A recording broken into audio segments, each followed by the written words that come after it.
baik atau kemudian juga bisa menggunakan laporan eh,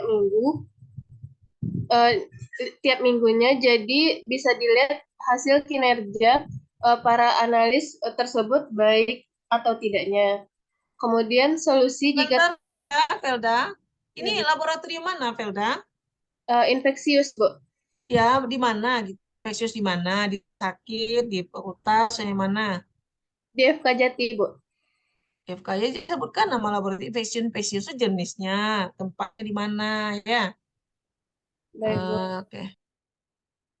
Selanjutnya itu solusi jika terjadi kesalahan penilaian kinerja.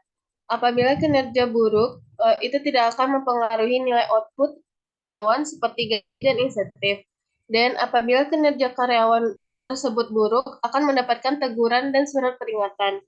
Apabila karyawan tersebut melanggar peraturan, bisa diskorsing dan disidang oleh manajemen SDM Infeksius FK Jati. Kemudian indikator penilaian kinerja di lab infeksius. Ada beberapa indikator yang dinilai oleh manajemen SDM pada laboratorium infeksius FK Jati, terdiri dari yaitu kedisiplinan kerja, ketelitian kerja, dan keterampilan kerja. Selanjutnya ada siapakah yang berhak melakukan penilaian kinerja terhadap karyawan di lab infeksius. Jadi yang berhak untuk melakukan penilaian kinerja tersebut terhadap karyawan adalah manajer SDM dan manajer yang berada di bidang penilaian kinerja tersebut. Berikut dokumentasi wawancara yang dilakukan di lab infeksi FK Jati. Mungkin sekian presentasi dari kelompok 9.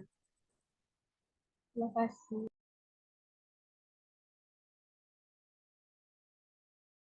Silakan ada yang bertanya, adik-adik. Ini saudara wawancarain siapa ini, Felda? Analis, Bu. Nulis. Oh, nggak ada kepalanya. Lagi di luar kota, Bu. Oh, kamu nggak lihat ininya? Apa? Kamu nggak mau lihat kayak apa sih bentuk dokumen penilaian kinerjanya? Kamu nggak lihat? Kenapa nggak dilihat? Itu kamu nggak mengawang-awang jadinya. Harusnya kan kamu lihat tuh, nih penilaian kerja tiap tahun yang mana? Dia dia punya apa tuh, Dek? Dia punya DP3, dia punya. Ya, jadi kamu tahu jadinya. Jadi padatkan kegiatan di. Nah, jadi kalau penilaian kita, dia PNS nih ya, PNS 2 adik-adik ya. Ada SKP ya, SKP namanya. Standar kuantitas kegiatannya, dan ada juga sasaran kerja ya, ada sikap kerja ya. Jadi kalau sasaran kerja tuh misalnya buat surat, suratnya berapa, periksa sampel, sampelnya berapa gitu. Quality control berapa kali, misalnya kan ada tuh, itu namanya SKP ya. Ada lagi yang namanya sikap kerja. Sikap kerja itu misalnya dia enggak, dia ini enggak gitu. Eh, Jawab nak, sabar dia gitu. Dia gitu. Itu adik-adik ya, ada sikap kerja adik-adik. Ada apa? Apanya sikap kerja itu kan seperti loyalitas, tanggung jawab, kemandirian, kepemimpinan tuh dia diukur dengan sikap kerja. Tapi kalau SKP itu kuantitas kerjanya adik-adik. Ya, sasaran kerjanya apa? Misalnya kalau dia analis lab, dia harus bisa memfiksasi sampel, kan, harus bisa membuang limbah sampel gitu. Nah itu kamu lihat harusnya. Jadi kalau bisa kamu ke lapangan lagi ya, biar kamu tahu gitu. Lagi nanti kalau kamu skripsinya tentang ini, kan ada berapa orang nih? 8 orang kan di sana kan? Kok berapa aja lagi nih? Kok berapa aja lagi nih? Elda?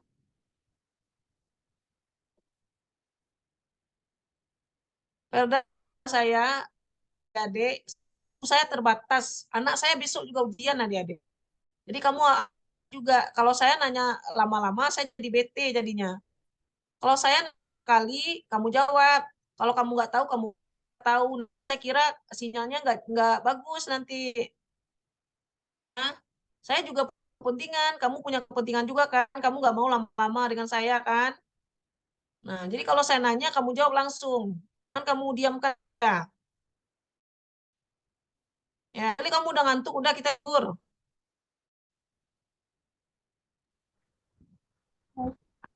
Eh, saya juga banyak ikan adik-adik, nggak saya nggak kamu aja.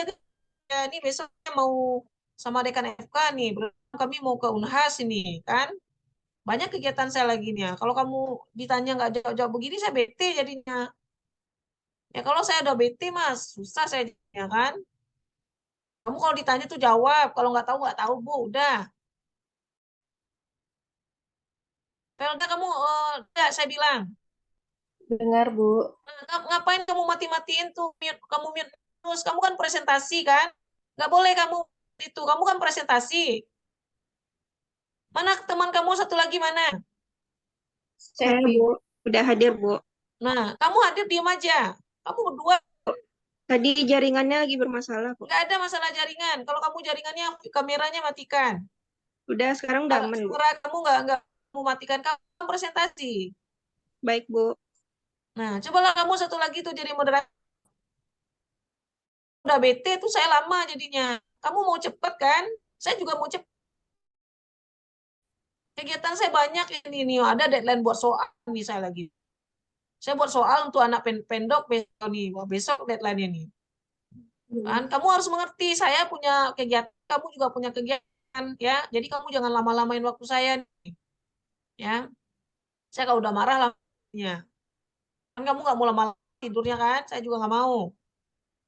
Ya udah kamu ini kan apa, Stevi, kamu moderator. Baik, Bu. Baiklah, apa teman-teman ada yang mau dipertanyakan? Kalau tidak ada, mungkin bisa lanjut ke kelompok selanjutnya. Ya silakan. Tuh apa tuh Abraham, silakan. Izin sebelumnya, Bu, Ya apakah suara ya. saya sudah terdengar? Ya, Untuk dua dulu untuk presentasi, Bu. oke. Baik, silakan nanti izin share ya, Bu, teman-teman. Ya, diizinkan, kamu diizinkan semuanya. Jadi kita ini aja lama-lama. Kamu presentasi 5 menit, 10 menit selesai, teman kamu lagi. Udah gitu aja. Ya, kalau nggak waktu kita habis nih, sampai jam 11 kita belum selesai nih kalau kamu begini kan. Hanya nggak jawab ya sampai jam 11 kita jadinya. Waktu itu berharga adik-adik. Kalau udah begini kan terbuang waktu kita jadinya kan. Ya silakan. Bu, terima kasih, Bu. Assalamualaikum warahmatullahi wabarakatuh. Salam. Di sini kami di kelompok 2 tentang dengan opportunity dan undang-undang. Saya sendiri Agnes Putri Bahari sebagai moderator dari kelompok 2 dan rekan saya yang bernama Rahmadandi Sabrina. Next. Jadi kami telah mewawancarai analis lab yang berada di Laboratorium Biomedik Riset Terpadu Diagnostik dan Penyakit Infeksi Fakultas Kedokteran Universitas Andalas. Di sini kami memiliki narasumber Khalil Fakma dan Kak Monika Munia Hanif. Pertama yang kami ajukan untuk wawancara ini yaitu apakah ada perbedaan kesempatan kerja antara staf di laboratorium, dan jawaban dari kakaknya itu adalah ada perbedaan. Di sini mungkin maksud kakak ini ada perbedaan karena sesuai dengan bidang masing. Yang memiliki kemampuan atau skill di seroimunologi, ada memiliki skill di PCR dan sebagainya. Nah, kami membuat pembahasan di sini maksud secara umum terdapat perbedaan kesempatan kerja itu tidak ada perbedaan kesempatan kerja, dan hak yang diterima oleh masing-masing staf di laboratorium ini adalah sama. Namun terhadap perbedaan kerja ini dikarenakan sesuai dengan bidang dan kemampuannya masing-masing. Seperti ada contoh skill yang dimiliki oleh analis atau staff. Dan kesempatan kerja yang terdapat pada masing-masing instansi seperti laboratorium sebenarnya tidak memiliki perbedaan yang signifikan atau adanya diskriminasi terhadap karyawan atau staff, namun perbedaan tersebut dikarenakan ada beban kerja yang variatif berdasarkan kemampuan, skill ataupun bidang yang berbeda-beda, yang sehingga seharusnya ada perbedaan pekerjaan, namun tidak ada perbedaan kesempatan kerja yang secara umum. Selanjutnya, next slide. Pertanyaan kedua yaitu apakah terdapat perbedaan pekerjaan antara perempuan dan laki-laki? Jawaban di sini adalah tidak ada perbedaan sama sekali dan semua staf analis bekerja sesuai dengan kemampuan dan skill masing-masing. Sebenarnya ini hampir sama dengan pertanyaan yang kedua, namun lebih menekankan kepada gender kesempatan kerja di sini. Nah, bagaimana cara manajemen keanekaragaman staff seperti ada perbedaan ras, budaya, gender, latar belakang yang berbeda-beda di laboratorium diagnostik dan penyakit infeksi? Kami mendapatkan jawaban bahwa seluruh staff saling toleransi dan saling menghargai antara satu dengan yang lain. Dan di sini kami membahas bahwa pengelolaan keanekaragaman karyawan di laboratorium medis termasuk dalam hal budaya, ras, gender, dan latar belakang yang berbeda itu sangat penting untuk menciptakan lingkungan kerja yang inklusif dan beragam. Namun ada beberapa langkah yang diambil untuk memanajemen keanekaragaman karyawan di laboratorium medis ini. Yang pertama itu adanya kesadaran untuk meningkatkan pemahaman di antara staf untuk saling toleransi dan diskusi dan pekerjaan. Yang kedua ada kebijakan dan prosedur yang adil. Maka pastikan keberadaan kebijakan atau prosedur ini antar karyawannya. Yang selanjutnya ada rekrutmen dan seleksi rekrutmen dan seleksi yang diverifikasi sehingga kelompok karyawan yang beraneka ragam ini dapat memiliki merasa di adil dan sama walaupun mereka dalam berbagai latar belakang yang berbeda. Next. Selanjutnya, apabila ada staf dalam keadaan mengandung atau hamil, apakah diberi cuti dan jika ada berapa lama? Nah, kami mendapatkan jawaban diberi cuti dan lama cuti diberikan itu sama kayak seperti perusahaan atau instansi pada umumnya, yaitu sekitar 3 bulan. Dan pemberian cuti pada setiap karyawan ini yang membutuhkan pun perlu ada kesetaraan dan dalam penerapannya dalam atau perusahaan. Salah satunya adalah cuti mengandung karena tidak adanya diskriminasi terhadap staf wanita itu yang sudah menikah maupun belum atau yang sedang mengandung atau yang tidak mengandung dan hak wanita untuk berkeluarga dan memiliki anak itu harus dihormati bagi setiap instansi. Perusahaan atau instansi di laboratorium ini diharapkan dapat memberikan rasa adil dan keamanan kerja walaupun di lingkungan kerja tanpa memandang jenis kelamin, status sosial, usia dan sebagainya. Ini pertanyaan yang kelima, apakah ada program tindakan afirmatif di lab? Jawabannya adalah masih ada program tindakan afirmatif di lab laboratorium ini. Pembahasannya adalah tindakan afirmatif itu adalah tindakan diskriminasi positif yang menunjuk pada tindakan yang bertujuan untuk menyebarluaskan akses pekerjaan bagi kelompok-kelompok sosial. Nah, di sini belum ada tindakan afirmatif di laboratorium medis. Selanjutnya akan dilanjutkan oleh rekan saya. Dan selanjutnya, apakah ada pekerja yang disabilitas? Ada, apakah pekerja mendapatkan perlakuan yang berbeda? Ini ada pekerja disabilitas yang menjadi staf di laboratorium biomedik, riset terpadu diagnostik, dan penyakit infeksi. Namun, jika diberi kesempatan untuk bekerja sama kemampuan oleh seseorang yang penyandang disabilitas tersebut, laboratorium akan menerima orang tersebut. Perusahaan atau instansi seperti laboratorium medis harus opportunity. Salah satunya menerima seluruh kelebihan dan kekurangan para pekerja dengan nasional, dengan menghilangkan diskriminasi berdasarkan ras, warna kulit, jenis kelamin, asal negara, maupun cacat atau penderita disabilitas seperti persoalan bicara di atas. Karena itu, disabilitas ini mendapatkan hak dan kesempatan yang sama dalam bekerja.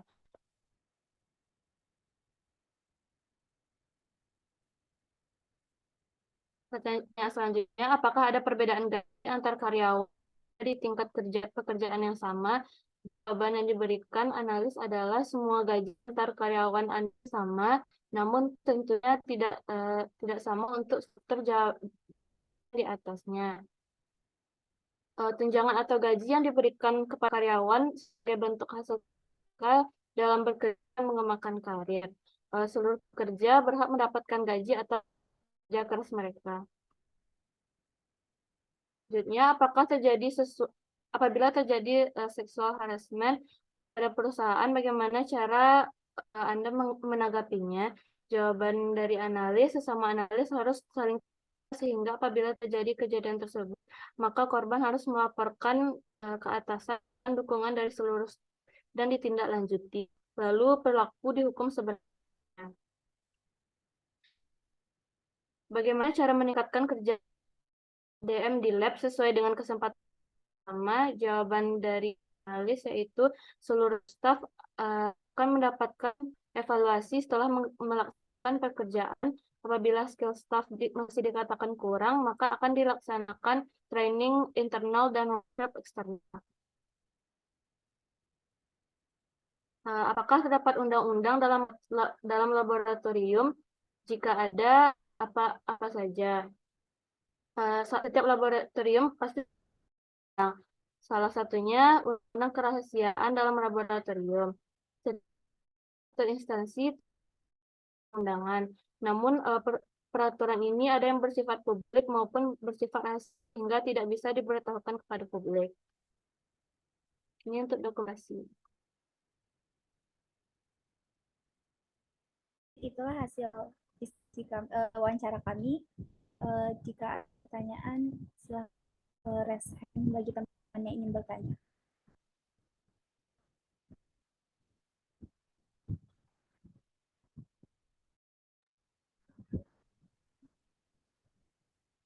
Ada yang bertanya, Dek? Nah, ini tadi slide pertama kamu. Ini tadi tentang apa tadi ini? Ya, jadi kesempatan yang sama. Ya, tadi dia bicara kesempatan yang sama, apakah ada perbedaan dan ini berkaitan dengan lingkungan kerja ya, Dek ya. Tadi kesempatannya apa? Kesempatan kenaikan gaji, mendapatkan gaji yang sama laki dan perempuan, kemudian dia ada perbedaan. Nah, ini namanya equal opportunity ya. Nah, jadi kamu mewawancarai di mana ini kalau di laboratorium dulu di ya. Jadi kamu buat di sana, perbaiki ya kan udah ibu. Wawancara opportunity di mana, kapan, siapa, tuh. Pada ini kapan tidak ada.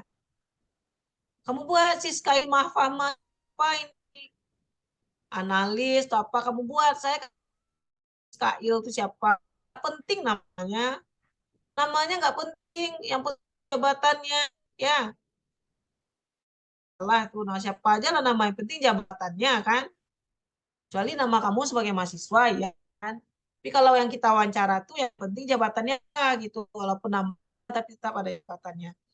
Nah, jadi kalau di labor itu ya laboratorium diagnostik itu ya dia mengatakan kesempatannya sama laki-laki maupun perempuan sama. Kemudian orang disabilitas di sana. Nah, harusnya kamu lihat juga data pegawaiannya. Soalnya tadi kamu bilang perbedaan ras gitu. Padahal kan rasnya ada yang ini enggak yang harus mongoloid enggak di situ. beda. Ada. Maksudnya ras ini mungkin beda daerah dari orang Minang gitu, nggak dari orang Padang tapi dari luar Sumatera gitu. Iya, tapi kalau bisa kamu datanya ya biar nampak gitu. Nggak ada perbedaan ras apa nih mongoloid, Amerika, Eropa. Baik, Bu. Kan kita nggak ada nih Arab. Nah kita kan Minang nih rata-rata kan Minang semuanya ada. Bu. Oh ya kita nggak tahu nih. Atau ada yang keturunan Chinese misalnya. Ada di situ.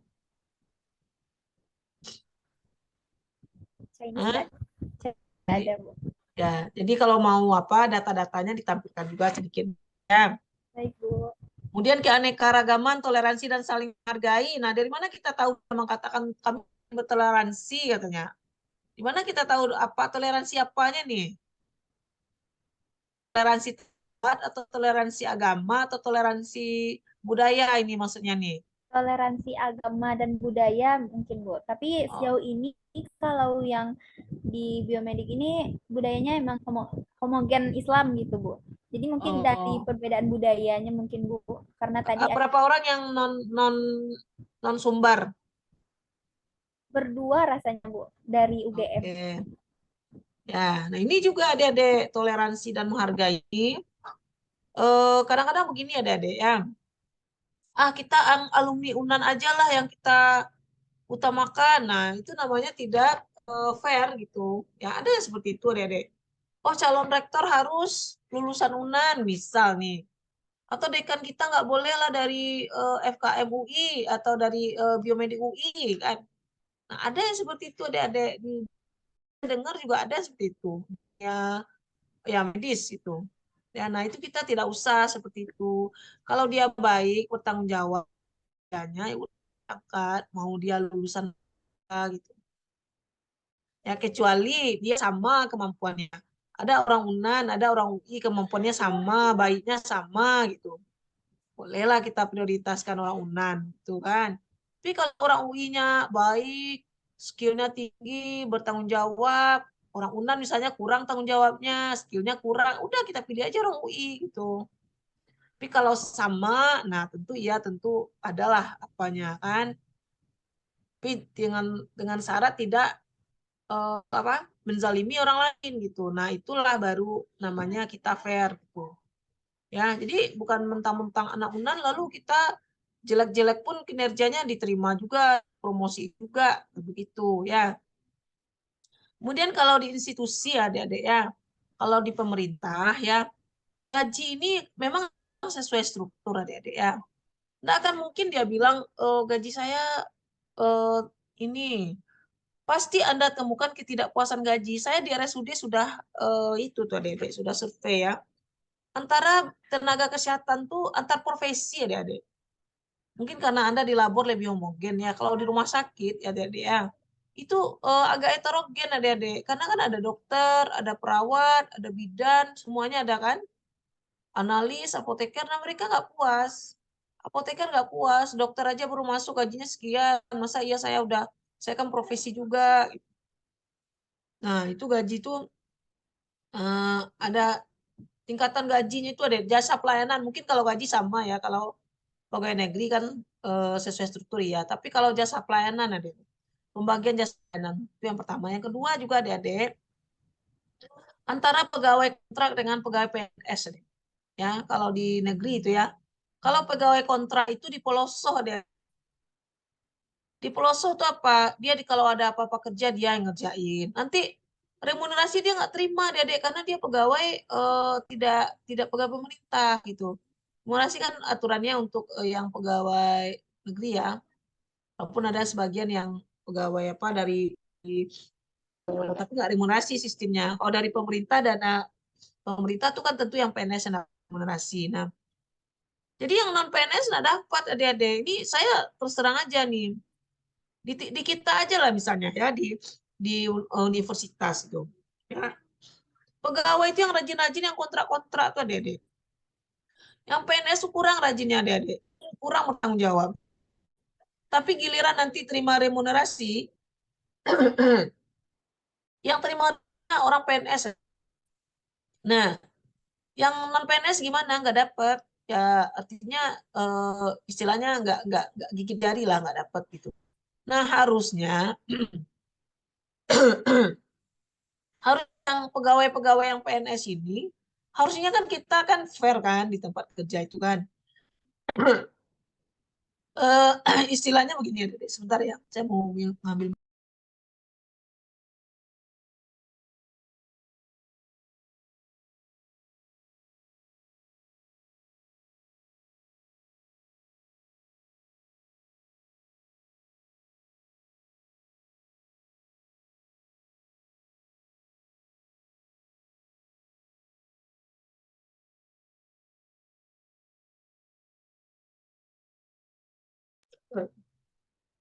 Harusnya adik-adik, kalau ibarat kata orang Minang adik-adik ya, kandang Jawi, kandang Kudo.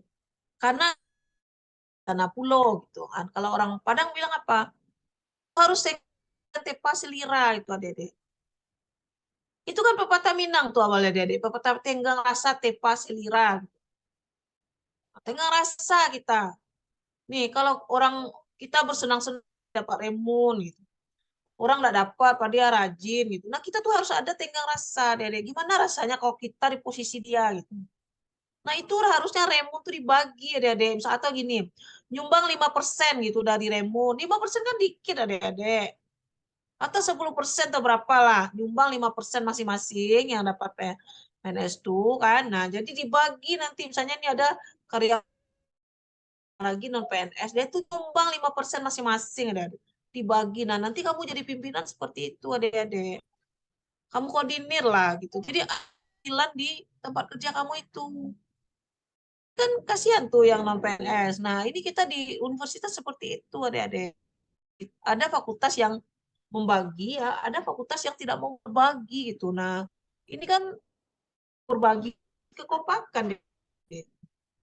Ya, jadi kita harus rasa dan tipe ini. Jadi ketidaksesuaiannya itu banyaknya di remunerasi. Kalau gaji memang sama, adik-adik. Karena gaji PNS sama ya. Kemudian kalau non PNS gaji apa gitu. Yang masalah itu adalah di jasa adik-adik. Jasa di rumah sakit, jasa di labor. Bisa aja nanti jasa di labor nih, dokter kok banyak dapatnya gitu. Apoteker analis kok dikit gitu. Manajemen bisa aja ada ketidakpuasan jasa pelayanan. Kan gaji ya, kalau gaji udah jelas adik-adik. Ya, kemudian seksual adik-adik. Ada ya seksual harassment ini adik-adik, pelecehan. Nah ini rentan sekali adik-adik, rentan sekali di dunia kesehatan adik-adik. Saya bilang bisa aja kan kamu labor gitu, kamu labor 24 jam, terus kamu dinas, kamu perempuan gitu. Terus kamu diganggu sama rekan kerja kamu, mungkin dalam bentuk kata verbal atau tindakan gitu. Nah itu sudah mengganggu suasana kerja adik-adik. Ini di dunia kesehatan banyak adik-adik. Ya aja sebagai koas dulu, presiden koas adik-adik. Ya, saya kan itu apalagi kita dinas malam gitu kan sangat-sangat kita waspadai. Nah, makanya sekarang kan aneh-aneh tuh dokteran. Ya, ada yang macam-macam di toilet dan macam-macam gitu. Nah, ini kan yang aneh kan begini adik-adik. Kalau dia suka sama suka nggak dikatakan seksual harassment adik-adik. Nah, kan kalau suka sama nggak suka ya satu ganggu baru itu pelecehan. Nah, itu masalahnya situ adik-adik kan standar ganda gitu. Misalkan kalau seandainya letakkan aja lah kode etik itu udah kena gitu. Mau suka sama suka, mau perundungan, mau enggak gitu. Pokoknya dia udah kena pelayan masyarakat dia udah kena gitu dari sisi kode etik. Makanya kalau suka sama suka nggak sesuai harassment namanya itu adik-adik. Nanti yang pertama adik-adik ya. Dan juga adik-adik sesuai harassment ini bisa aja kan nih sejenis misalnya. Karena kita kan khawatir sama lawan jenis. Sebenarnya yang sesama jenis pun kita juga khawatir juga adik-adik sekarang zaman entah berantah adik-adik. Ya, makanya tuh ada etika pergaulan tuh ada adik-adik. Perempuan sama perempuan ada auratnya adik-adik. Saya bilang ya adik-adik ya. Laki-laki sama laki-laki ada juga dari pusat ke aurat laki-laki itu dari pusat sampai ke lutut tuh. Ya, sesama makanya laki-laki panjang dada ya boleh, kalau perempuan ya nggak boleh. Nah, perempuan juga ada auratnya sama perempuan. Jadi nggak ada tuh yang pakai celana pendek di kosan gitu. Nah, itulah yang menimbulkan lesbian dan sebagainya. Itu adik-adik. Karena aurat dijaga gitu. Nah, jadi ini hati-hati adik-adik ya. Di dunia kerja juga banyak nih seksual harassment ini. Jangan kan di dunia kerja. Ya, saya aja ikut seminar gitu adik-adik. Kita dalam satu grup gitu. Ya, nah, bisa aja kan dari pria asing gitu ya, yang menyapa kita gimana gitu. Ya, ada Syiah kan. Nah, ternyata kita kita sama kolega ini merasa sama dosen gitu ya. Karena dia di negara yang berbeda, kita kira dia mau kerjasama sama kita dalam dunia akademis itu. Rupanya ada niat-niat terselubung ada Syiah adik-adik. Syiah tuh bahaya adik-adik. Suami orang Syiah tuh. Nah, bukan mengada-ngada ya. Dan si A tuh tidak akan mengaku dia, oh aku si A, nggak akan mengaku dia. Nah, saya alhamdulillah dulu sekolahnya di madrasah, Dede. Ya, Sasanawiyah. Jadi saya agak aware dikit nih kok nggak komunikasinya begitu gitu. Kan saya kan ini juga ya senang baca-baca juga gitu kan. Rupanya beda, agamanya udah beda kalau si A itu adik-adik. Istri orang aja bisa diembat tuh adik-adik. Kalau kalau kalau apa kan Islam tuh kan ini ya kalau menikah tuh nggak boleh sama istri orang, sama arus lah yang ini. Kalau poligami, nah, itu lain hal gitu dedek. Ya. Kalau si A nggak mengenal poligami ya dedek. Si A tuh mengenal kawin kontrak adik-adik. Ini saya apakan sedikit ya adik-adik ya. Kawin kontrak sama dia. Nah, jadi besok nih itu siapa? Oh istrinya. Besok istrinya lagi istrinya. Ternyata kawin kontrak adik-adik. Nah menurut dia halal gitu. Ya, nah, kalau Islam tuh sesungguhnya Islam tuh tidak seperti itu. Ya, nikahi wanita 2, 3 atau 4. Tapi kalau tidak mampu cukup 1 saja. Nah begitu adik-adik. Tapi bukan berarti nikahi wanita 1 yang lainnya kontrak ceraikan. Udah habis kontrak. Malah ada tuh kontrak cerai. Kontrak setengah jam cerai itu. Nah, seperti itu aturan Islam, Dedek. Ya. Nah, jadi udah digaris bawahi sama Allah ya. Kalau nggak mampu 1 cukup. Kalau kamu khawatir tidak berlaku adil, cukup 1 saja. Ya, jadi jangan disalahgunakan agama itu, Dedek, untuk menganiaya perempuan atau untuk menganiaya anak itu dan sebagainya. Karena semua itu ada tanggung jawabnya. Dedek hati-hati, Dedek. Dia nggak akan mengaku si A, Dedek. Ya, dia kita tahu aja nih si A ya enggak katanya. Tanya lagi, terus kita gali, oh ternyata iya, gitu. Bohong gitu. Karena 9/10 agama itu takiyah, dia cara mengajak orang tuh dengan berbohong atau berpura-pura. Takiyah. Ya, jadi ini kan juga ya.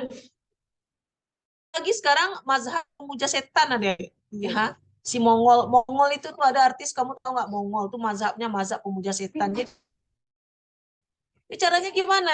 Dia kalau masuk, nih saya wanti-wanti juga ya sama kamu ya. Dia mazhab pemuja setan gitu. Jadi caranya gimana? Ajak orang masuk ke kelompok itu, ya kasih nanti duit 500.000. Nanti minggu misalnya dia dapat 7 orang gitu. Atau sehari dia dapat 1. Nah, udah kali 500.000 udah 3.500.000 gajinya seminggu gitu.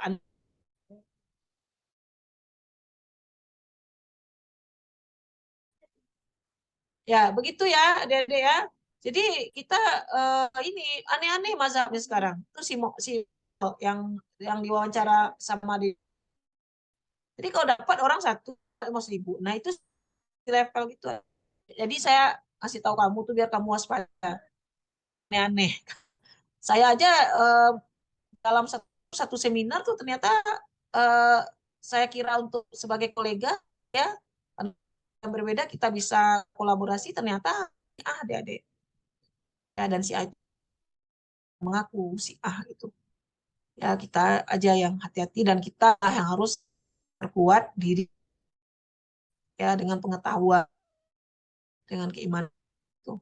Ada juga pemuja setan tadi kan, kamu akan diajak gitu ya, kamu mungkin bisa jadi kamu akan ketemu atau enggak gitu, tapi pemikiran-pemikiran yang berbeda tuh sekarang Al-Zaitun lagi kan yang meragukan kitab suci Al-Quran kan udah jelas Al-Quran tuh dijamin kan ini aja tuh salatnya tuh gitu kan.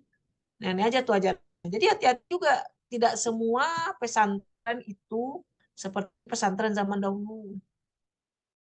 Pesantren tuh sekarang udah banyak anehnya adik-adik. Ada pelecehan, kemarin ada ustadz berapa mengebat anak. Bukan pemahamannya salah, saya tidak tahu ustadz apa enggak. Kalau si A dia halal sama dia. Ya sama masih menyusu aja halal dia kawin tuh kalau. Kamu baca deh. Ya, sama istri aja halal dia kan. Nah, dia enggak ini beda. Makanya si A itu sebenarnya bukan Islam. Karena rukun imannya udah beda. kepada imamah gitu. Imamnya ada 12. Nah, itu percaya. Kalau enggak percaya kepada 12 kafir katanya. Kamu harus hati-hati ya, supaya kamu waspada gitu ya. Ini aneh-aneh lagi di dunia kerjanya. Dia entah harassment. Ya, jadi seksual harassment ini kita susah nih sekarang. Kita bilang nih pelecehan laki-laki sama perempuan sama perempuan laki-laki kan kemana? Temannya di video perempuan kan, laki kan susah bedakan harassment ini sekarang. Itu juga udah seksual harassment, harus lawan jenis ternyata. Nah, makanya ini ya akan di laut ya akibat ulah ya. Nah, ulahnya apa ya itu tadi ya, dan juga tidak mempunyai ilmu pengetahuan gitu ya, gampang diombang-ambingkan. Kalau kamu sebagai generasi muda tidak punya dasar yang kuat dalam hal agama, dasar yang etika dan moral, kamu bisa terombang-ambing. Ini benar apa enggak nih? Ini benar nih. Dari internet pun kamu lihat juga harusnya. Ya, kalau si A tuh si apa kayak ahlul bait itu tuh. Dia mengaku mencintai Nabi tapi dia melaknat Aisyah sama Hafsah. Sholatnya tuh. Ya, sholatnya beda, bukan gerakannya itu yang beda. Kamu lihat aja nanti sholatnya itu. Laknat Allah atas Aisyah binti Abu Bakar, laknat Allah atas Hafsah binti Umar gitu.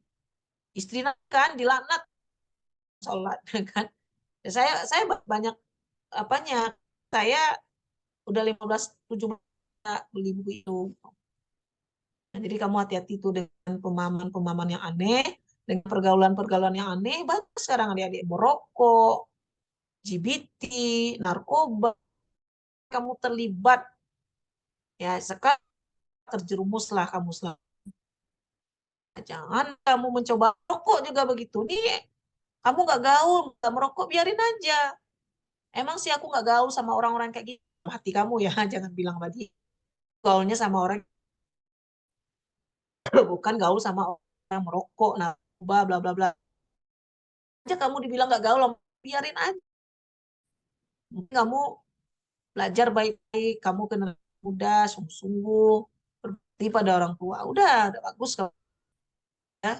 Mau jujur, udah bagus kamu. Lah ya, ini ya tadi tentang equality ya, tentang keadilan kesempatan laki dan perempuan juga begitu adik-adik. Kalau saya dia kompeten dan pemahamannya bagus, adik ya, dan akhlaknya bagus ya, nah kita memberikan peluang yang sama. Oh, latihan, ikut pelatihan. Ya, mau dia ini misalnya gaji atau jasa pelayanan harus disamakan adik-adik. Ya, itu dari saya. Silakan. Terima kasih atas feedback Bu. Selanjutnya mungkin kelompok berikutnya. Kami pamit undur diri. Assalamualaikum warahmatullahi wabarakatuh.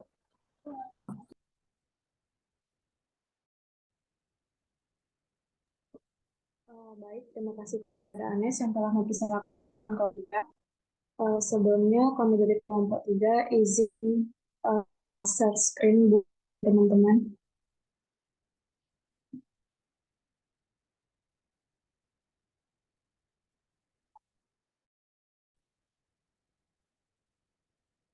Baik, assalamualaikum warahmatullahi wabarakatuh.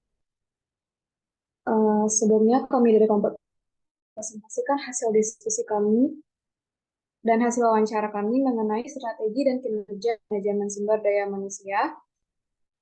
Dengan kelompok 3 beranggotakan, yang pertama ada Elsa Junita dengan 2110341003, dan saya sendiri Lisana Sidikin Alia dengan NIM 211031.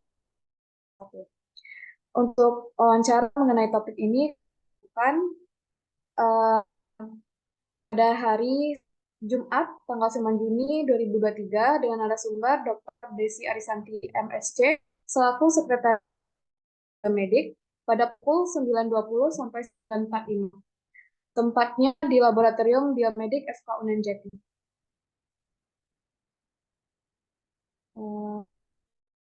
So.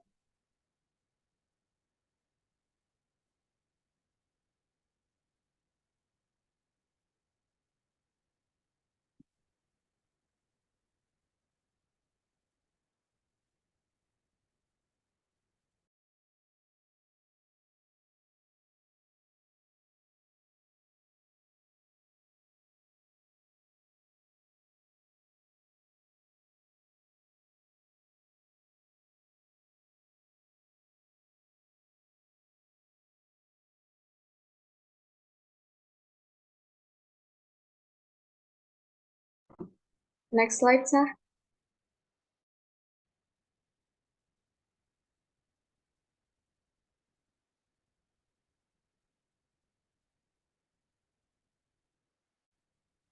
Baik, untuk pertanyaan pertama itu, bagaimana laboratorium biomedik ini memastikan bahwa memiliki sumber daya manusia yang berkualitas?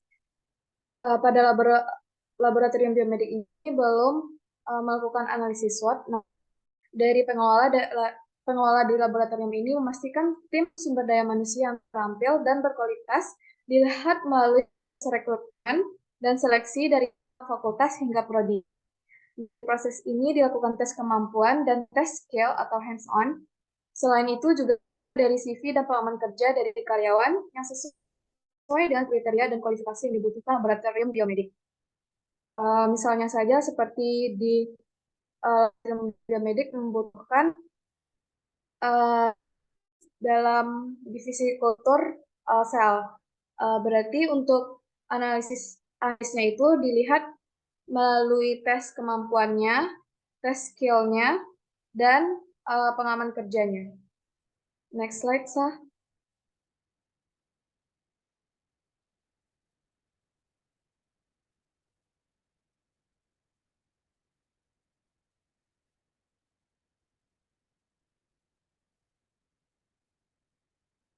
Selanjutnya, pertanyaan yang kedua, bagaimana laboratorium biomedik ini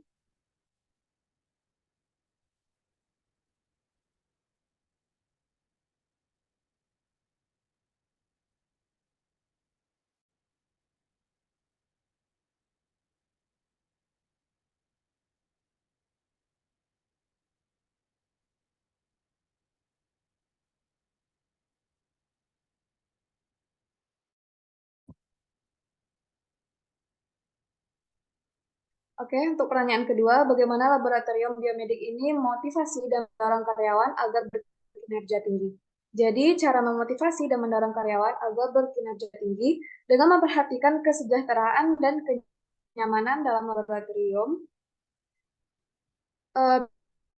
biomedik. Selain itu, dari pengelola juga memberikan reward berupa finansial bagi karyawan yang berhasil bekerja melebihi target ini. Maksudnya, pada setiap analis itu memiliki suatu pekerjaan yang diberikan dari prodi ataupun dari rumah sakit lain. Misalnya dalam pengerjaan sampel itu dibutuhkan 1.000, namun di analis bisa menyelesaikan 1.100 sampel. Jadi sampel yang melebihi target ini akan diberikan reward berupa finansial. Kemudian berkaitan dengan hal ini, dari pengelola juga mempertahankan karyawan supaya tidak terjadi relasi adaptasi, maka harus dilakukan adaptasi, upgrading, dan koordinasi dari awal lagi yang terbilang cukup sulit bagi laboratorium. Next slide, Sah.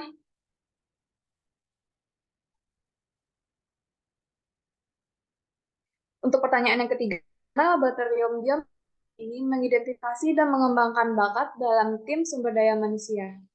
Cara mengidentifikasi dan pengembangan bakat sumber daya manusia dilihat dari tes pengetahuan secara general dan tes skills atau hands-on. Selain itu, juga dari judul penelitian yang sudah dilakukan dan pengalaman kerja yang telah dilakukan. Setelah diketahui spesifikasi bakat setiap karyawan, maka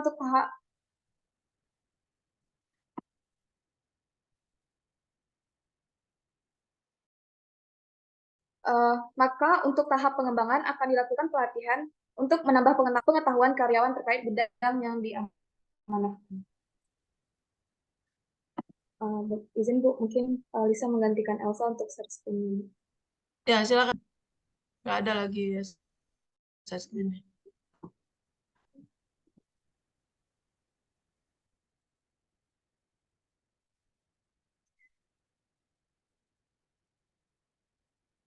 Selanjutnya, pertanyaan keempat, apa jenis penelitian dan pengembangan karir yang disediakan untuk karyawan laboratorium biomedik? Jadi jenis pelatihan untuk karyawan sesuai dengan divisi karyawan itu ditempatkan. Seperti pelatihan animal house untuk karyawan yang ditempatkan divisi kultur sel sehingga dapat meningkatkan kompetensi karyawan. Ini berupa pelatihan spesifik.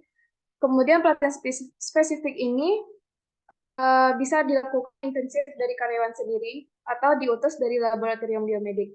Selain itu juga ada pelatihan yang bersifat general. Pelatihan ini dilakukan oleh fakultas berupa pengolahan data secara komputasi dan berbahasa Inggris.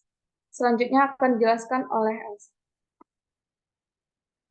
Baik, pertanyaan selanjutnya yaitu apa saja yang dinilai dari kinerja karyawan laboratorium biomedik, yaitu untuk penilaian kinerja karyawan sudah ada disusun di dalam SKP khusus teknik, yaitu terdapat beberapa kriteria penilaian seperti penilaian psikomotorik dan penilaian sikap. Untuk penilaian psikomotorik ini pada saat pengerjaan sampel, target pengerjaan sampel. Untuk penilaian sikap ada seperti disiplin, kepatuhan, dan lain.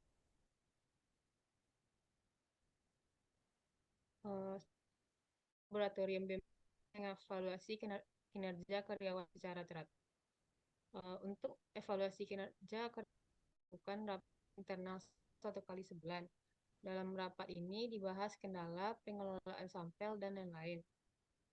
Evaluasi kinerja dilihat dari hasil penilaian SKP selama 1 kali 6 bulan.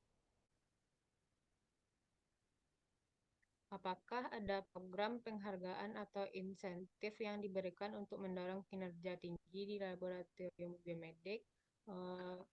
Jawabannya, program khusus untuk penghargaan atau insentif belum ada.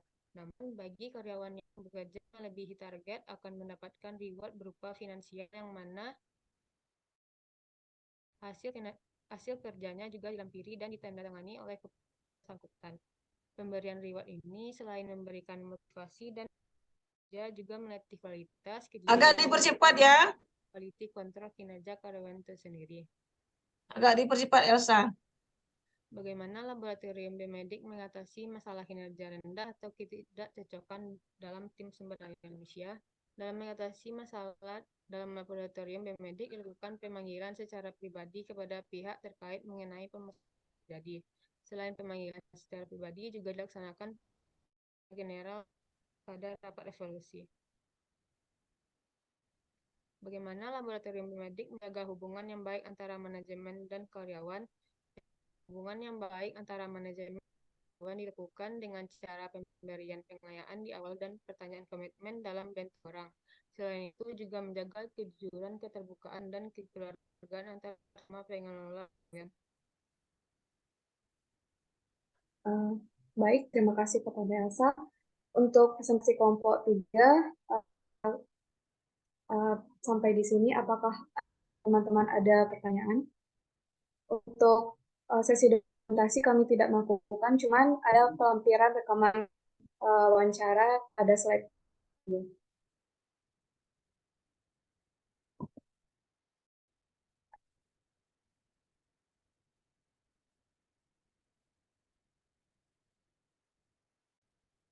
Ya, saya ada pertanyaan. Kalau tidak ada, kita lanjut.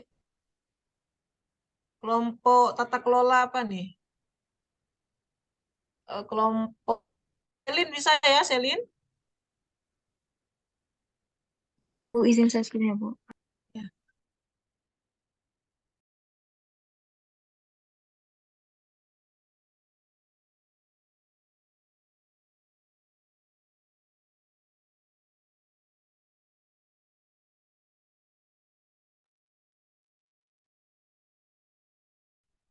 Assalamualaikum warahmatullahi wabarakatuh. Waalaikumsalam. Ini dari kelompok 14 yang beranggotakan saya sendiri, Rahma Yulia, dan juga Ben Faisa Satya.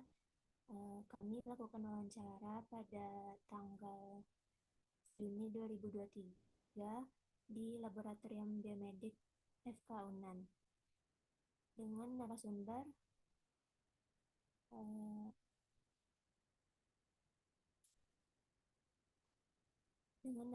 yang bernama Siska Diyarni sebagai analis di lab biomedis.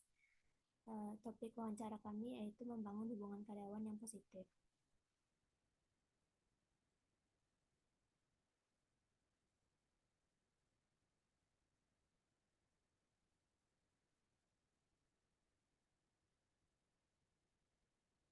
Next.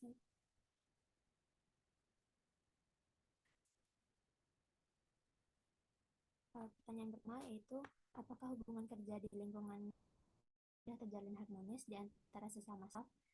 Jawaban dari narasumber yaitu sudah sangat harmonis. Hal ini dikarenakan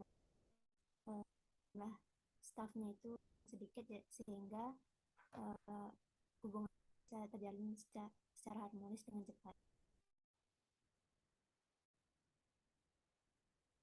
Yang kedua, Bentar ya, ini suaranya agak pelan ya. Apa namanya ini yang presentasi Rahma ya, agak keras ya suaranya. Saya udah maksakan nih, tapi kurang kencang suaranya. Baik Bu, apakah sekarang sudah kedengaran Bu? Ya, mungkin agak kencang ya. Baik, yang selanjutnya yaitu, apakah di laboratorium terdapat pelatihan yang berfokus pada hubungan antar? Untuk pelatihan ini biasanya dilakukan ketika ada acara nasional seperti perkumpulan para analis, umumnya rutin dilaksanakan setiap tahunnya.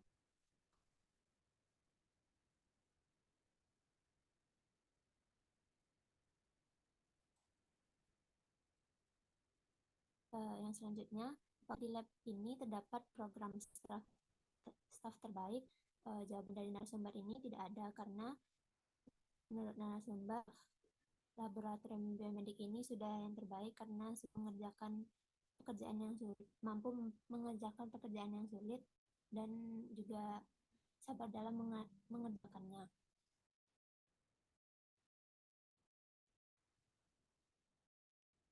Yang selanjutnya, apakah ada tim khusus melaksanakan tugas sebagai penyelia atau supervisor yang mengawasi hubungan antar staf?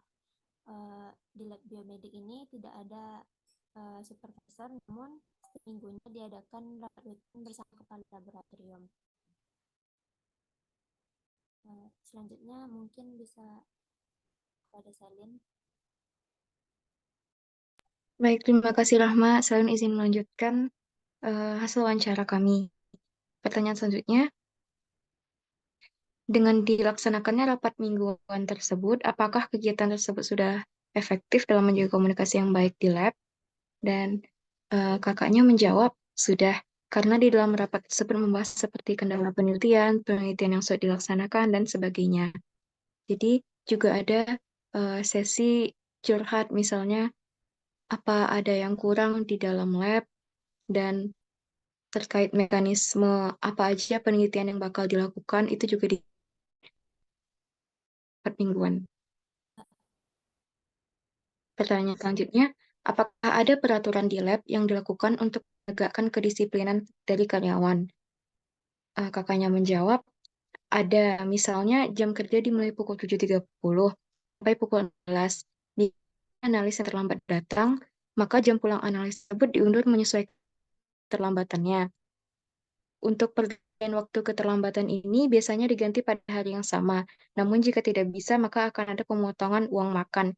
Jadi misalnya kakaknya itu telat 2 jam, maka harus diganti yang aturannya pulang sore, jadi aturannya pulang sore jam 4, jadi pulang jam 6, begitu teman-teman.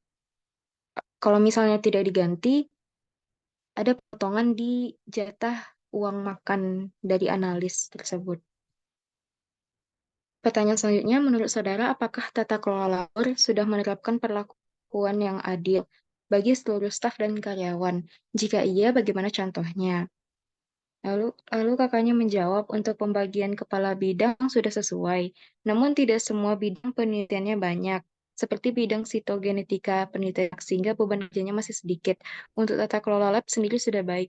Jadi di lab biomedik FK Unan itu ada lab serologi, ada lab kultur, ada lab basah, lab kering, dan satu lagi itu lab yang terdapat penelitian itu yang ada Elisa. Dan jadi yang paling sedikit beban kerjanya itu ada di lab lab sitogenetika yang ada pakai mikroskop fluoresen itu, di mana penelitiannya kan tentang kromosom kromosom kelainan, seperti teman-teman. Terus Pertanyaan selanjutnya, bagaimana mekanisme apabila ada yang ingin memberikan saran kepada pemilik jabatan yang lebih tinggi? Kakaknya menjawab bisa disampaikan ke analis atau kepala lab. Kemudian dari kepala lab bisa diteruskan ke wakil ke Wadek 2. Ini dokumentasi kami. Sekian dari kami. Apakah dari teman-teman ada yang ingin bertanya?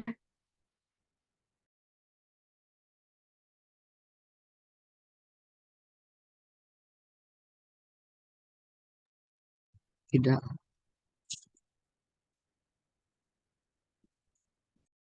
Baik. Ya. Bentar saya ulas sedikit ya. Ini tadi tentang kelola lab ya adik-adik ya. Nah, tadi ada kan keterlambatan tuh. Kalau menurut adik-adik, wajar nggak terlambat 2 jam dibayar 2 jam gitu? Mengganggu kinerja nggak tuh? Fair nggak adik-adik? Fair apa nggak tuh Selin, menurut Selin? Menurut Selin itu adil, Bu. Tapi bagi pelayanan tidak adil kalau Selin ya. Misalnya nih orang masuk kerja jam 8, terus dia datangnya 10. Kan 68 sampai jam 4. Nanti karena dia 2 jam telat ya, jam 10 datangnya. Tapi nanti dia jadi jam 6 gitu. Jam 6 tuh pelanggan nggak ada lagi. Dek. Jadi itu sebenarnya jangan ditoleransi. Oh, nggak apa-apa lah terlambat aja, terus nanti bayar. Ini bukan masalah uang makan, adik-adik. Bentar ya.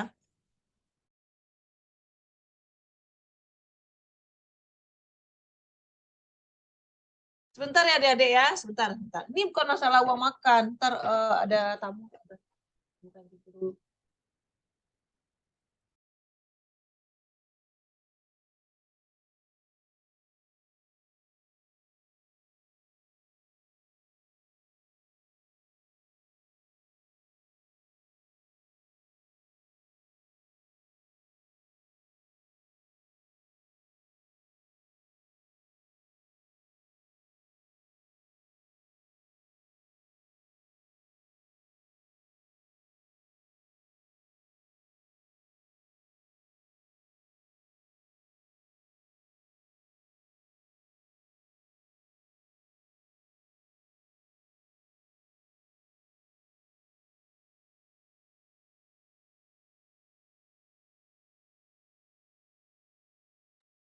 Jadi begitu ya adik-adik ya. Ini bukan masalah, oh uang makannya ini. Bukan masalah itu. Tapi pelayanan itu akan terganggu adik-adik.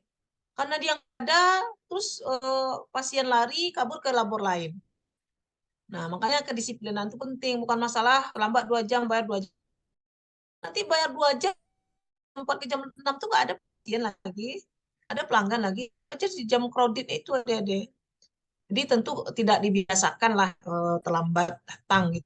Adik ya. Dibayar mau enggak, yang jelas itu sudah menghambat pelayanan karena kita kesehatan adik-adik.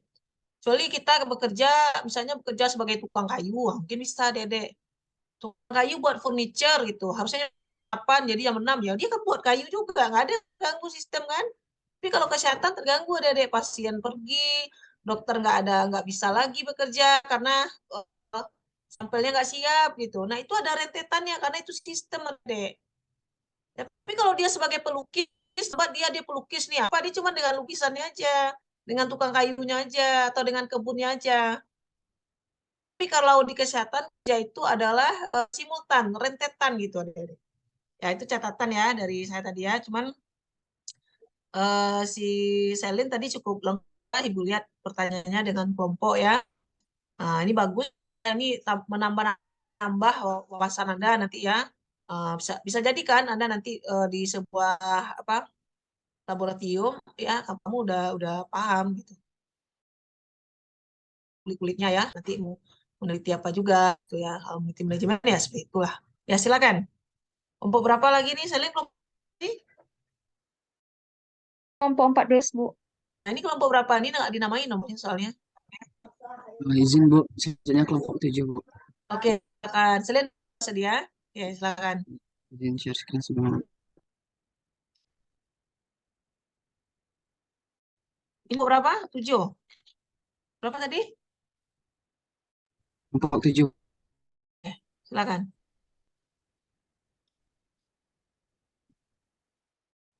Assalamualaikum warahmatullahi wabarakatuh. Misal, Selamat malam Ibu dan teman-teman semua. Kami dari kelompok 7 melakukan presentasi SDM dengan topik interviewing kandidat. Anggotanya ada Alisa Zanura, Oktaviana, dan saya sendiri Muhammad Lutfi Kamil. Yang pertama, jenis lab, waktu, serta topik wawancara. Narasumbernya itu Ibu Dr. Desi Arisanti AC sebagai spesialis lab biomedik FK Unan Jati. Jenis lab laboratorium biomedik di FK Unan Jati. Terus dan lokasi wawancara yaitu di kantor sekretaris lab biomedik pada tanggal 9 Juni 2003. Topik interviewing kandidat. Berikut adalah daftar pertanyaan ketika wawancara. Yang pertama, dalam proses seleksi karyawan, apakah ada bagaimana tahapannya? Terus, aja yang ikut mewawancarai kandidat. Yang ketiga, apa akan diajukan kepada kandidat disiapkan dalam bentuk form tertentu atau spontan saja dari. Kemudian yang keempat, apakah pertanyaan interview dapat berfungsi antar kandidat? Dan yang kelima, apakah wawancara dilaksanakan offline atau online? Yang keenam, apa saja pertanyaan yang diajukan kepada kandidat pelaksanaan wawancara? Yang ketujuh, mana suasana wawancara, apakah formal atau non formal? Kemudian yang delapan, bolehkah diajukan pertanyaan saat pelaksanaan wawancara? Seberapa besar pengaruh hasil wawancara terhadap penerimaan kandidat? Dan yang terakhir yaitu berapa lama waktu rata-rata yang dibutuhkan dalam pelaksanaan wawancara kandidat? Baik, kita mulai dari pertanyaan pertama itu dan wawancara kandidat. Berdasarkan jawaban dari Ibu Desi, si kandidat dari tulis tes skills lab dan tes. Nah, untuk wawancara dibagi menjadi tahap yaitu wawancara di tingkat fakultas.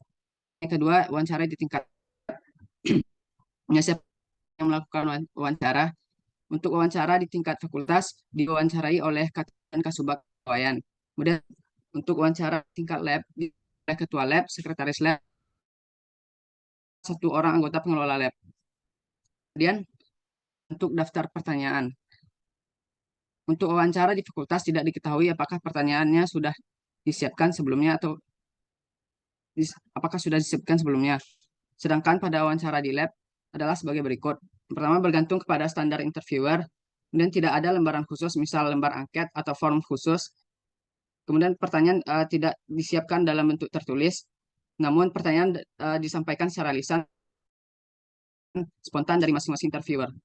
Kemudian apakah setiap interview atau yang diwawancara bisa jadi mendapat pertanyaan yang berbeda. Jadi wawancara dilakukan terhadap satu persatu kandidat dengan 3 orang interviewer dalam satu ruangan. Setiap kandidat tidak masuk secara bersamaan untuk diwawancarai. Pertanyaan yang didapatkan setiap kandidat selalu sama, tergantung jawaban yang diberikan kandidat dan informasi apa yang ingin digali oleh pewawancara. Kemudian bentuk daftar pertanyaannya, seperti yang sudah disebutkan tadi, pewawancara tidak menyiapkan daftar pertanyaan dalam bentuk tes atau sistematis, melainkan pertanyaan dilontarkan secara spontan, secara lisan oleh masing-masing pewawancara sesuai informasi yang ingin digali pewawancara. Kemudian bagaimana mekanisme wawancaranya, apakah offline atau online? Wawancara dilakukan secara offline semuanya karena saat proses merekrut karyawan itu belum dalam kondisi pandemi.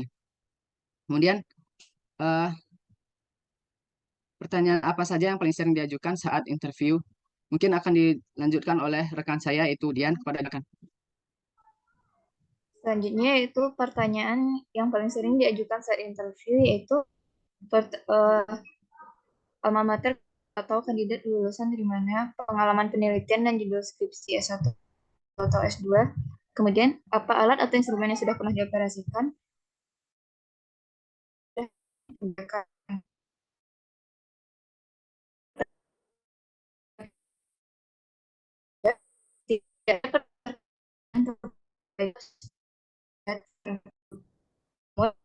Ada pertanyaan yang diajukan seperti anak keberapa, jumlah anggota keluarga, domisili orang tua, alat transportasi yang dimiliki. Selanjutnya itu suasana wawancara. Suasana wawancara yaitu berlangsung secara santai, tidak dibuat tegang. Selanjutnya itu kandidat diperbolehkan mengajukan pertanyaan. Kandidat boleh mengajukan pertanyaan saat pelaksanaan wawancara, termasuk pertanyaan terkait hal-hal yang tidak dimengerti saat pelaksanaan wawancara. Selanjutnya dilanjutkan oleh Kak Lisa. Oh, baik, untuk selanjutnya yaitu untuk selanjutnya yaitu presentasi tes wawancara dalam menentukan kelulusan. Jadi hasil tes wawancara ini menyumbang sebesar 25% dalam penerimaan kandidat atau pelamar. Sedangkan sisanya yaitu hasil tes tulis sebesar 35% dan hasil tes skills lab sebesar 40%. Lalu untuk durasi rata-rata wawancara per kandidat yaitu selama sekitar 10 hingga 15 menit untuk tiap kandidat. Untuk selanjutnya saya kembalikan kepada moderator. Baik, terima kasih Kak Alisa dan Dian. Berikut adalah link bukti record wawancara yang telah kami lakukan. Karena kami tidak sempat melakukan dokumentasi dengan narasumber yaitu Bu Desi. Sekianlah presentasi dari kelompok kami, kelompok 7. Mohon maaf apabila terdapat kekurangan. Sebelumnya kami ingin membuka sesi tanya jawab. Apakah ada pertanyaan atau tanggapan dari teman-teman?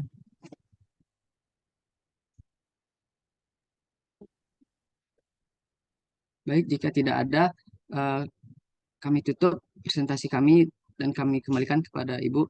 Wabillahi taufiq wal hidayah. Assalamualaikum warahmatullahi wabarakatuh. Waalaikumsalam warahmatullahi wabarakatuh. Jadi ini tentang ini wawancara ya, interviewing kandidat apa nih? Rekrutmen ya? Iya, Bu. Oke. Kandidat tenaga kerja ya, kandidat karyawan ya. Jadi ini merupakan salah satu kalau interviewing ini bukan rekrutmen lagi nih, tetapi sudah seleksi ya, tentu seleksi. Kecuali wawancara untuk diterima lagi. Jadi beda rekrutmen seleksi itu ya, adik-adik ya. Rekrutmen dia belum masuk lamaran gitu. Nah, kalau rekrutmen dia belum memasukkan lamaran, baru nanya-nanya aja gitu. Tapi kalau udah dimasukkannya lamaran, itu udah tutup, udah selesai rekrutmen tuh.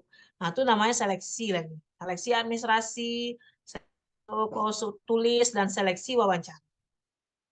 Wawancara ini penting juga ya, Dek, ya karena kita tidak tahu kan kadang-kadang ada hal-hal tertentu yang misalnya nih ini kalau jadi dosen kan perlu ya adik-adik ya, tidak hanya otak ya, tetapi juga bagaimana performan ketika dia ngomong, ketika dia memotivasi orang, atau ketika sebuah masalah, itu akan nampak dari wawancara kan.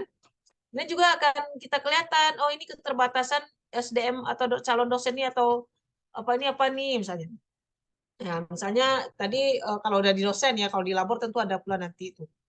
Ya, akan kelihatan oh ternyata dia albino, bukan berarti kita tidak ini dengan disabilitas Dede.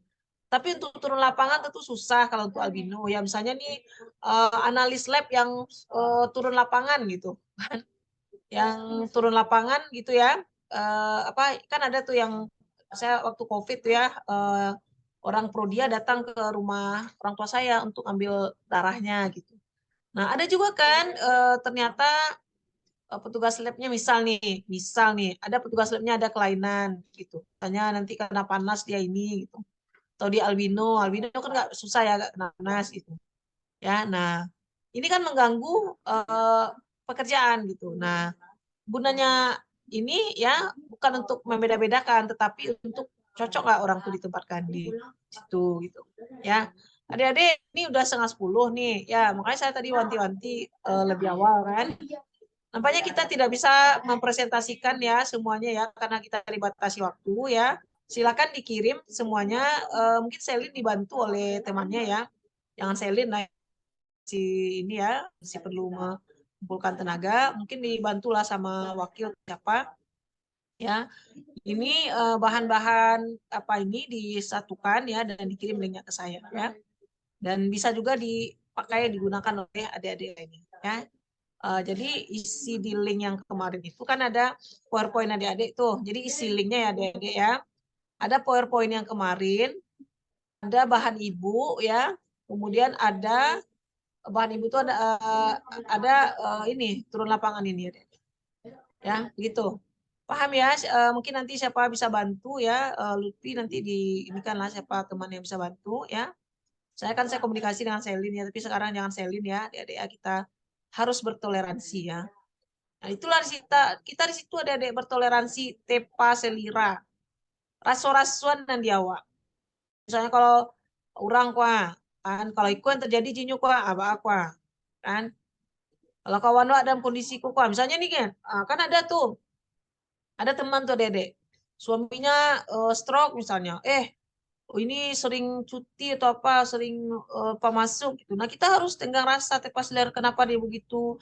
Oh kok kinerjanya kurang fokus sekarang misalnya, dedek kita harus tenggang rasa. Oh ternyata dia sibuk melayani suaminya yang sedang stroke dan sebagainya. Kita harus merasa-rasakan lah diri sendiri. Ini kita ikut ada juga kan Kaprodi, misalnya Kaprodi dengan sekretaris Prodi gitu. Nah ini Kaprodi misalnya suaminya sakit misalnya, tetapi sekretaris Prodi apanya enggak datang gitu ya, enggak itu sebentar